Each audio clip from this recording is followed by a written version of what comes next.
need to do live comedy. How often do you need to do live comedy? Here's what I'm going to say. And a lot of motherfuckers ain't going to like when I say this. Do comedy as much as you can and no more. Because here's what I'll say. Motherfuckers like to say, do comedy as much as possible. No, there's a difference. As much as you can and no more than that, that's a healthy amount. Once it becomes an unhealthy amount, we get people spiraling at these mics. We get motherfuckers grabbing the mic and they ain't got shit to say. I hate to grab a mic and figure it out, motherfucker. You talking about me? Don't, no. If you ain't got shit to say, you know who I respect? I respect the person that goes to an open mic, works on their 2 or 3 jokes that they wanted to work on, and then say, okay, that's all I had. Or the person that does 2 or 3 jokes and like, I'm gonna go work on that. Boom. They don't even use the whole 5 minutes. You'll have a motherfucker up there disrespect you for 5 minutes, trying to force you to laugh at some shit that he wrote down in the car earlier that day. The audacity. And they go, what? Oh, fuck you guys. Oh, you don't like you think it's funny? It's comedy. But do live comedy because you need the audience. But you also need to work on it yourself. I hate it when you could tell when a motherfucker grabs the mic and that's the first time they say it. I write some shit down. I say it out loud. I'm like Baki Hanma. I pretend it's an audience in my living room. And then I'll say the joke like 100 times. Like, no, they wouldn't. That's the nigga that do push-ups with one hand, right? Yeah, that's the anime with the nigga with the yeah, type shit. He fight people in his imagination. Yeah. He's shadow boxing with dinosaurs. Real. You a real anime type of guy. Shout out to anime. but no, that's how you supposed to do it. You need to get in your Ultra Instinct era. Practice this shit. Don't just say, okay, I think this is funny. Say, how would I structure the joke? Say it. Say it again. Imagine you in the audience. Say it again. That way, when you reach that first open mic, you done already told the joke 50 times. Now, if you go up there and tell it for the 51st time and don't nobody laugh, now you need to cook for real. And you got a full 24 hours to the next mic to do it again. But these motherfuckers who want to go to 3-4 mics a night, that's really great. And that like when you go to Chicago, I was in Chicago, they got 2-3 mics a night, 3-4 nights a night sometimes. And that's fine if you're trying to network, get your shit off, be in front of several different audiences. That's cool. But other than that, if you one of these motherfuckers that think they a genius, you finna go give the same weak ass 5 minutes to 5 different crowds, and that's scary. Weak ass 5. That's scary. That'll turn you into a shooter. You got that type of confidence. You got that type of unmitigated gall to where you gonna verbally assault 5 groups of people with the same 5 minutes. Nah. I go up to people and they'll be like, "Oh man, I've never seen. Nobody's ever done good at the high tone. Nobody's ever killed at the high tone." Comedy, Memphis is the hardest place to do comedy. That's a fucking lie. Memphians laugh so easy. Everybody loves to laugh, but that's an interesting thing to ask. How often do you need to do live comedy? Because there are a lot of people who are grinding it out, and I feel that Memphis isn't like a place where like superstars live. So I hate the idea of when people be like, "Oh, open mics are supposed to suck. You're supposed to be practicing. It's supposed to." Nobody should ever suck at an open mic.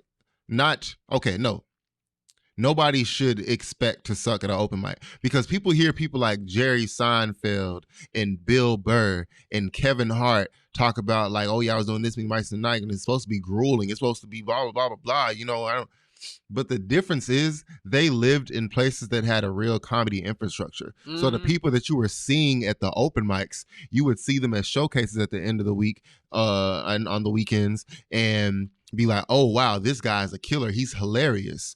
But oftentimes it's hard to decipher between open mic energy and showcase energy because oftentimes it's the same energy because you practice how you play.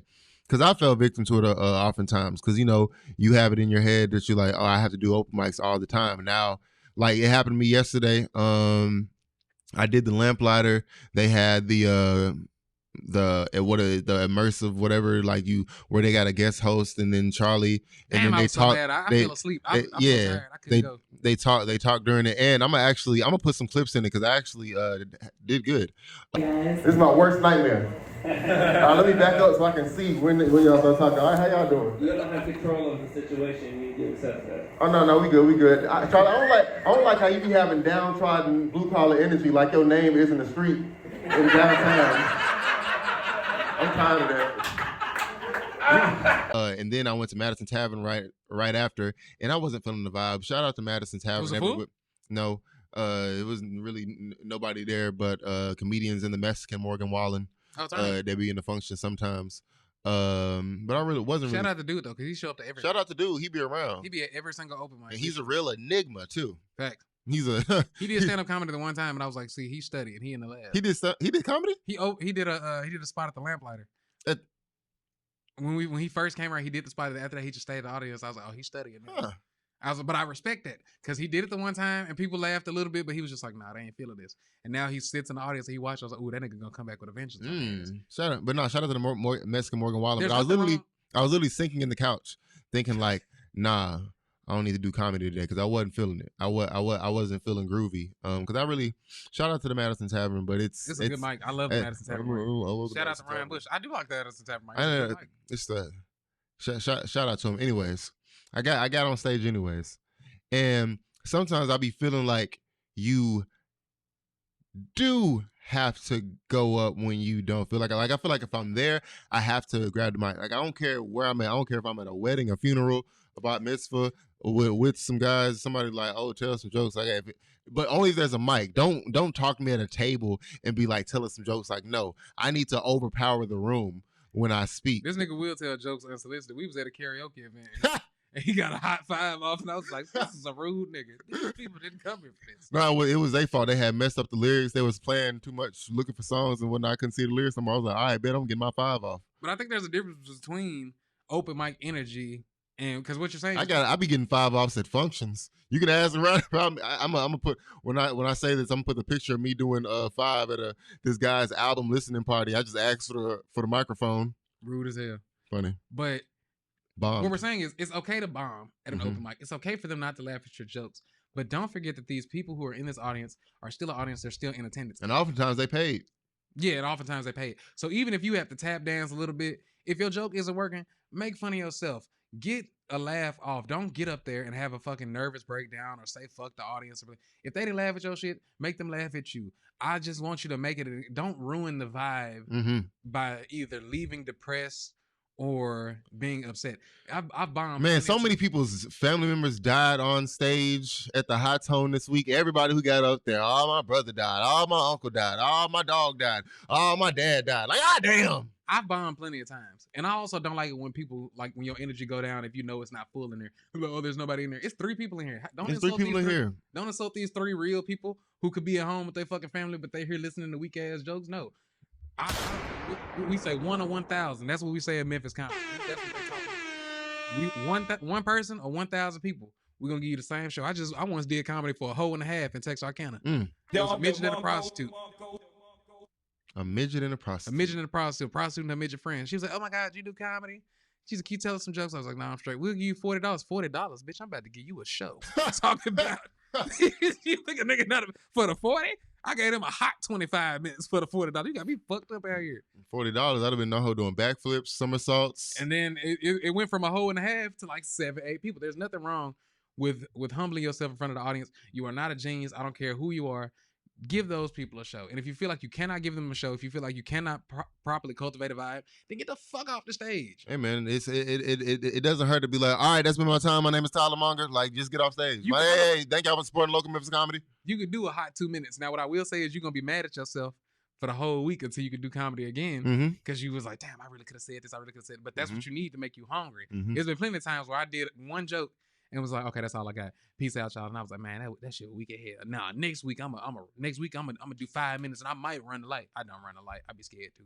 But but you know what I mean. Just do it like that. By the way, it was probably like 9 regular people and 9 regular people and like 8 comedians and staff. So I count comedians. Because if I can make a comedian laugh, there's 3 regular people. So in my mind, it was 25 people at High Tone. I killed that motherfucker. It was quiet in that bitch. Y'all was sad in that bitch, but I brought that motherfucker back. That's what you're supposed to do. The first minute and 30, it was a little shaky. I was like, Lamont, you said you were ready to smack this hoe. But you did start smacking that hoe after a minute 30. You ain't never gonna be like, oh, I'm done with jokes. I don't really see you be like, oh, you gonna have the punches. They gonna be there. You motherfuckers better laugh. You gonna get them out. You gotta intimidate people and laugh. But nah, first of all, fuck him. That first minute and a half was decent. It was topical. Nah, that first minute and a half, you was talking about you just made some greens or something. I don't remember what you said. You was having a real regular. You was talking about, oh, y'all in relationships. Y'all you was gearing up. I forgot what I said. I forgot what I said. Yeah. I made the joke about the drink, about y'all taking the shot. I thought that was a funny. Oh yeah. You made it. Shout out Janice. She came to the open mic. Nah, she did a play with Gavin, and she did a play with me. She knew both of us. Honestly, I didn't know she knew y'all, but I was just like, You met Janice? She look different every time I see her. That's funny. I also didn't know. Hold on, we gonna. She kicking it. I don't care what you, baby. Ebony, ivory. We got it, Cassius. I got it, Cassius. We live together in perfect harmony. Ebony and he's got jungle fever. I don't like He's got jungle fever. I hit that card automatically from that. But either way, yes, that's what we need. And but Memphis is getting better. We have more mics. People are actually coming out to mics. I've seen more full mics than empty mics lately. Mm-hmm. So the shit is going very well. Don't let people be pessimistic. Shit is going very well. All right, let's get down to the nitty gritty. Okay. We finna do it. Go ahead. Because I feel like oftentimes, we have these conversations. We say, oh, we don't want to really just be talking about Memphis comedy. We don't really want to just be talking about comedy. We're going to talk about things to broaden our reach. That's facts. But we had a conversation at the beginning of this about how do you earn a podcast, and talking about how we do comedy every day, and talking about being talented, talking all that good shit about deserving and earning a platform. Facts. So we got to talk about this. But we going to open up with a question first to keep it structured, because we rock with structure here. We are professionals. That's a lie, but okay. We do not rock. We professionals, but we don't rock with structure. But continue. We'll get there one day. I've been called by my co-host. I've been called a manager ass nigger. That's this manager ass. So I got to be manager ass nigga right now. But is internet comedy being ASMR videos, dance videos, that's skits? the thing you're saying. Just say skits. No, because it's all encompassing. No. Because look at a person like the Hawk Tua girl. She does a street interview, and now she's talking about, I'm gonna do comedy, I'm gonna do podcasts, shit like that, blah blah blah blah blah. She does podcasts. People from all forms are trying to make people laugh on the internet by embarrassing themselves any other kind of way. So the question is internet comedy a real craft? Yes. Yes, it absolutely is. If you are an internet comedian, let me tell you something. Some people are going to hate on you, and that's fine. But at the end of the day, these people work hard. It's theatrics, and if anything, it's theatrics in front of a camera. Because these niggas out here grinding. They constantly posting content. They constantly liking shit. They constantly updating shit. They constantly writing shit. So that is a level of hustle within itself. The reason there seems to be this real comedians versus internet comedy beef, and internet comics are like, oh, it's because them niggas ain't getting no money. Them niggas ain't got no clout, ain't got no motion. No, the problem is when we're speaking about stand-up comedy, that's this. Stand-up comedy is a very specific art. Stand-up comedy is one of the hardest and least respected arts in creativity, period. When y'all come over here and y'all speak on stand-up comedy and y'all speak on stand-up comedians, it infuriates us because not only do you not put in the time, you don't know what the fuck you're doing. And then oftentimes when y'all do show up with all this clout and all this big chest energy that you had, you fucking shit the bed and fucking roast the audience. And shit be terrible. Great MCs though. Oh no, whoever y'all got traveling with y'all be the shit. Great MCs. I love internet comedians as MCs. I love that get up and go DJ envy energy on stage. Oh God. Yeah. And I fuck with the ones that actually respect that they getting better at stand-up comedy and pay stand-up comedians to write for them. Mm-hmm. And that's fine. And they give them a lot of opportunities to do so. Mm-hmm. Funny Mark on him just did like a stand-up comedy tour. And he was just like, yeah, I done hire writers and everything. And I was like, see, shout out to that nigga. He ain't got the fake the funk. Mm-hmm. Don't be out here like, oh, I'm just gonna do the shit. That shit's insulting to your followers to make them pay for a live ticket, and you really ain't funny like that. Mm-hmm. Them niggas be charging 25 too. I don't even charge 25. I'm gonna start. And that's fine. So internet comedy is a real art, but it's a theatrics. I ain't seen niggas get that thud off. They want 30 for that set that they ain't even tested out yet in months. Now let alone ever. Now some are good. I watch a dude who does voiceovers where he pretends to be like restaurants, like, that's not your slogan, bitch. He be like Taco Bell versus Wendy's type shit. Okay. He does stand-up comedy. He's funny. So here's what I'm gonna say. Just for the sake of the conversation and the sake of being professional in the shape and the infrastructure, I looked up the definitions to craft and real. Okay. Craft being an activity involving skill in making things by hand. Oh, so stand-up comedy is a craft and internet comedy isn't. Actually existing as a thing or occurring in fact, not imagined or supposed. That's why I said it's a And theatrical. I feel like social media isn't a real place, but you could say that the TV isn't a real place. So then I say, And then you could say that I make my videos by hand because I edit them. And then I say, But here's what I'm going to say. Okay. Oftentimes, we as Americans and capitalists justify what we are doing based off of the monetary value that it actualizes. All the time, not often. Most of the time. Most of the time, or maybe even all of the time. If you ain't get no bread, it don't matter. So, when someone's on the internet doing a mukbang with seafood bags and big ass corn and Popeye's chicken, that shit sounds amazing. And then they get out the car and start dancing and hitting the groove in the middle of the street, and then they go into the bathroom and put a bunch of bathroom chemicals in their hands and pretend that they passed out and do that same joke that we keep seeing over and over again. We have to say, oh, they're getting to that money. This had X amount of views. They've monetized it. They're getting X amount of dollars. And so when they look at stand-up comedians, you and I, they say, we don't know y'all. Where we make our money, you are irrelevant.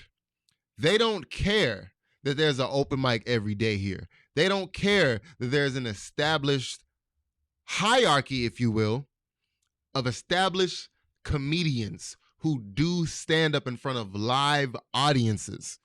So when it comes to the topic of internet comedy,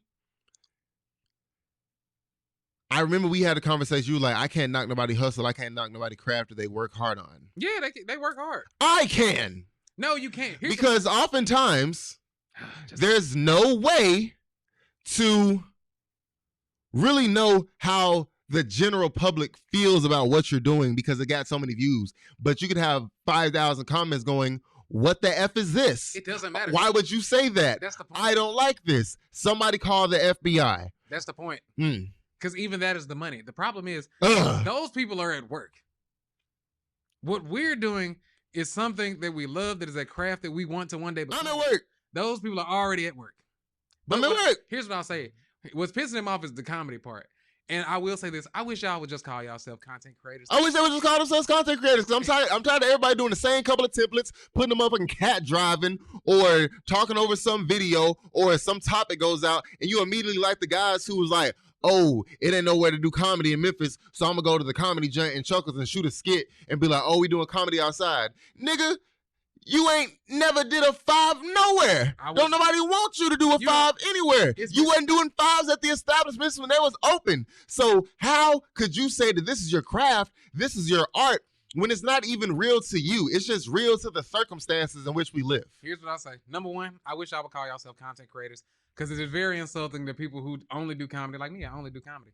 But just when you say comedian and then we find out that you're not funny for real on stage, then we like.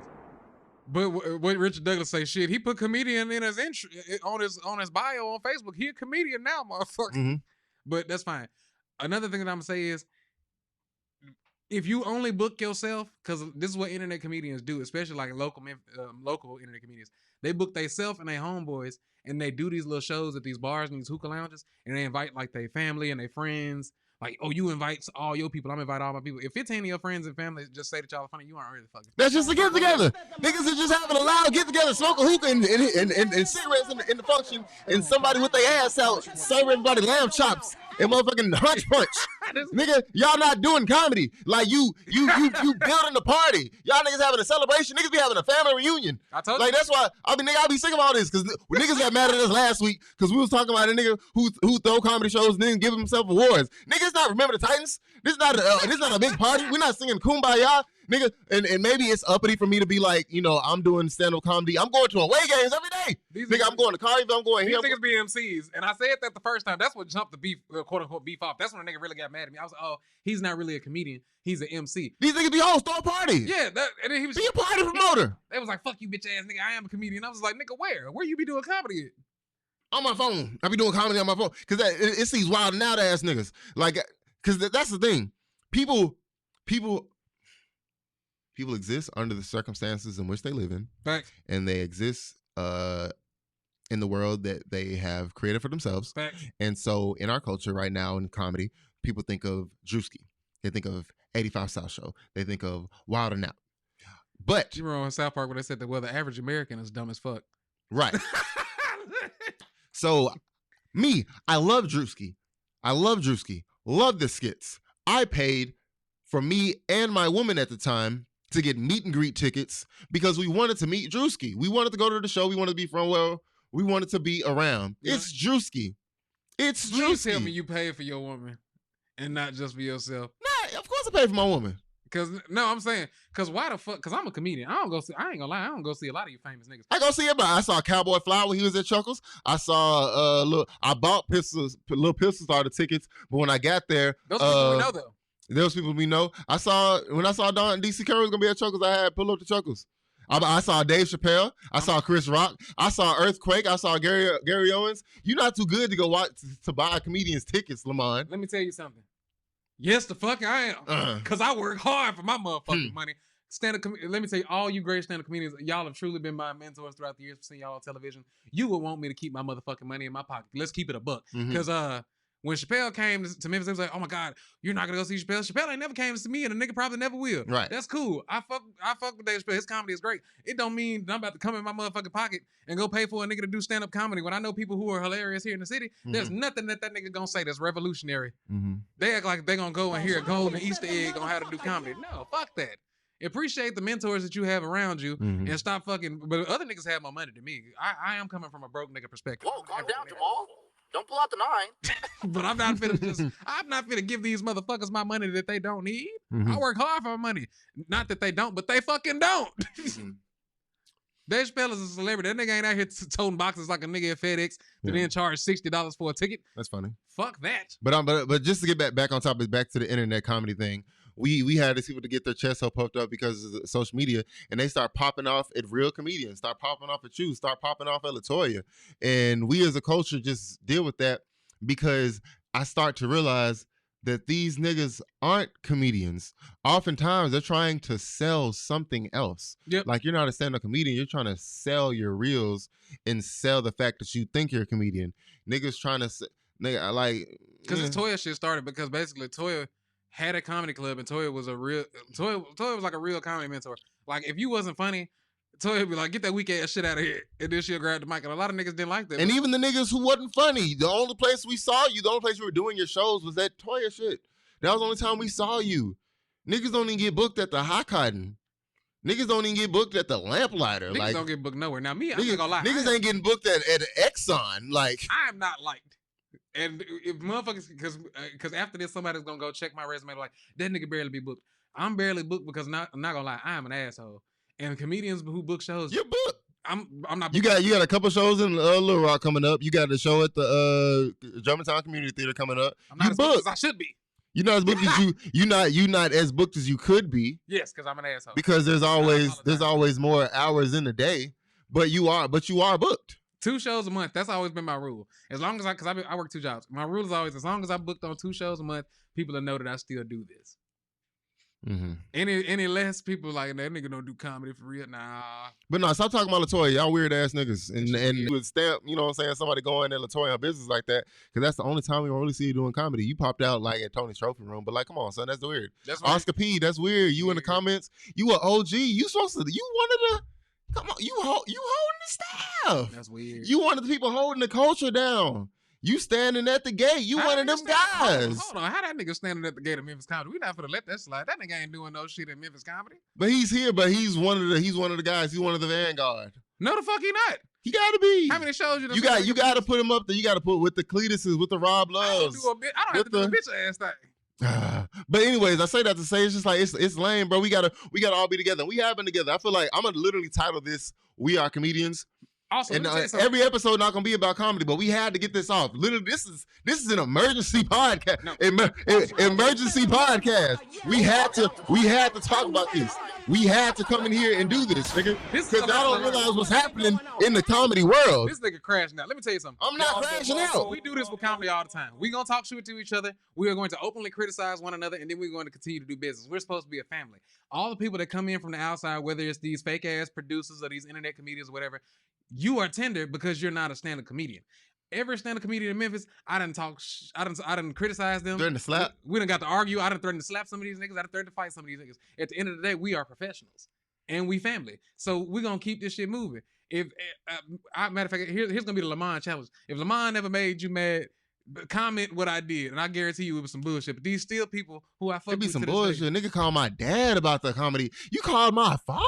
I'm not talking about that man no more. We not talking about that man, but you called my father. We had to say who it was, but it's like you called my dad. Like, that's these niggas weird. These niggas tender. But anyway, we gonna start on a light note. We gonna. I don't know if we'll be able to rank all of them today, but we gonna the realest niggas, not just niggas, realest fictional characters. I thought we said black. All of me. We said black. Yeah. Are we limited to black? We can limit to black. I'm with that. Okay, yeah, definitely black. But the thing is, we have a difference in culture because you be watching a lot of cartoons. I be watching niggas sell drugs. I watch cartoons. You don't watch niggas push weight. I choose real life characters, like what live action characters. So we'll do top 5. You get your top 5 live action black characters from popular culture, and then I'll do my top 5. This is gonna be our last thing. Okay, so we're doing we doing separate. All right, we doing separate 5s. All right, bet. So number 5, I gotta throw him on there. SpongeBob. What the fuck? That's real life people. He real? No, real life, live action, yeah, all type shit. Who a real SpongeBob. nigga? SpongeBob a real nigga. Show up to work every day. That nigga didn't been extorted. He loved Krabby Patties. SpongeBob used to pay to work at the Krusty Krab. That nigga was a slave. Like, that nigga needed to be there. Brother Sponge was oppressed. And then was still gonna stand on shit. When he thought Mr. Krabs got taken over by a robot, he wasn't gonna let him go out like that. That nigga tried to kill him that day. You know you can trust SpongeBob in the zombie apocalypse. Everybody on SpongeBob been caught several bodies. Bikini Bottom slick Memphis. All right, you do your top 5 realest live action. I was Miss Puff. I've been to jail like 8 times. But now we got to do a Bikini Bottom Memphis poster. Okay, so top 5 live action black characters. Mm-hmm. Number 1, the Black King from The Walking Dead. Mm-hmm. The dude, I forgot what his name is, but he has like dreads. He had a tiger for a pet.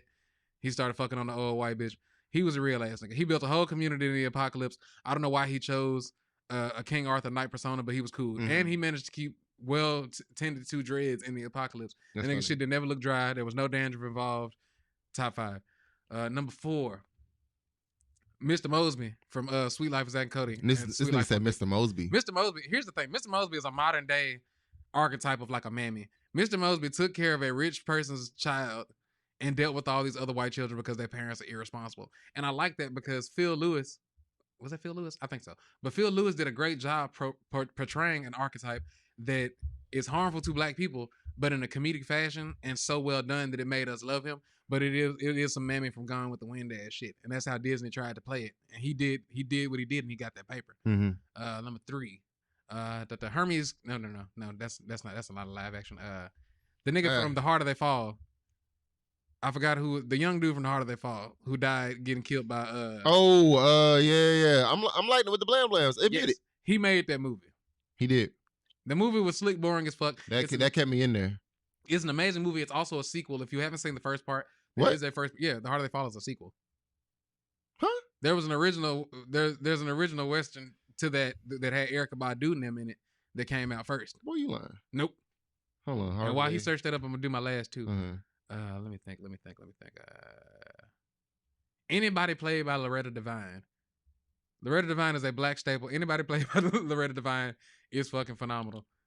She did an amazing job in For Color Girl. She did an amazing job in fucking what was that other shit? She did an amazing job in Kingdom Come. Great. And my top number 1 character, black fictional character, would have to be LL Cool J playing anybody in a horror movie, because LL Cool J is the only nigga that survived 2 or 3 horror movies. Every other black person in history has died. The LL Cool J effect is him not dying in a horror movie. He survived Deep Blue Sea. He survived Friday the 13th. And there's one more. I think LL Cool J survived Anaconda. Or was that Ice Cube Anaconda? That was Ice Cube. Well, Ice Cube survived Anaconda. But LL Cool J has survived more horror movies as a black man than anybody. So that's why he wins my top black characters. Kelly, so They Die by Dawn is the cowboy movie that was supposedly, allegedly, the prequel To Harder They Fall. I'm gonna have to do some research on That's that. what I thought. But I'm gonna watch it because I had Kelly Hu in there, and she a fine Asian lady. We gonna head out because I know we get into time. I feel like I had something I want to close because I always close abruptly. You know what I'm saying? Because I be having my producer hat on and my podcast co-host hat on.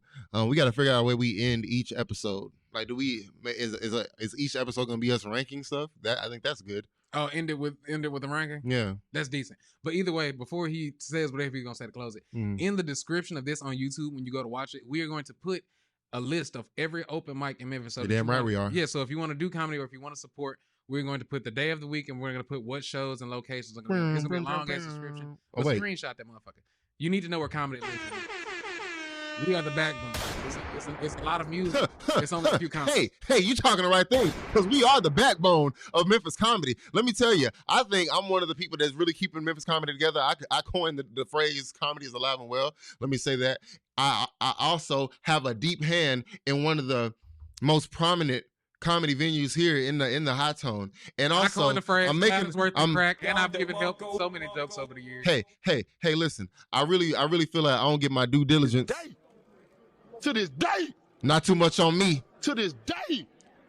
I feel like I really love y'all. I really love Memphis comedy. I'm glad that we had an episode dedicated to comedy, the emergency podcast episode, Cynically Acute. We award nominated. We going up against Main Look. I didn't know Main Look had that many followers and subscribers. They gonna tag. They gonna whoop our ass. So we gonna lose, but while we can. But one of us might win best up and coming comedian. We might get that one. Shit, it should be me. God damn it, all the comedians need to come together. I don't feel like you should win over me. I do. I don't think so. I do. What makes you feel like you should win over me? You couldn't even finish without laughing. I'll toast all you young niggas. Put me against you niggas. It'll be like Madara versus the fucking Ninja Council. I feel like it depends on who's in the audience. Nobody. I'm tagging y'all ass. Money on the wood make the game go good. Money out of sight cause fights. I'll put me against any of you niggas. I'm killing you in Midtown. No. I feel like I'm not if we going over 10 minutes. Oh wow, that's what we doing. That's what we doing. We going 20 for 20. I'm on your ass. Niggas pocket watching now. Hey man, that's another episode of Cynically Acute. Make sure y'all like, share, and subscribe, and follow us on all social media platforms at Cynically Acute. I am your host, Tyler Munger. I'm here with Lamont, and we got merch coming soon. Clout is worse than crack. Stop doing that shit. Not too much on Latoya. Not too much on Latoya Tennille. What is wrong with you niggas? Who raised you niggas? Nobody. Who's protecting the black woman? These niggas is crazy. We never see you do a comedy. Just come outside. We miss you. These niggas not outside. We want to see you do comedy, bro. These niggas don't do comedy around me. Don't pull out the 9. But thank you for watching another episode, man. Thank you from the bottom of my heart. And if you feel your life's too hard, you just need to have a talk with God. We're That's out. all you need. Peace out. Long ass podcast. Not too much on Latoya.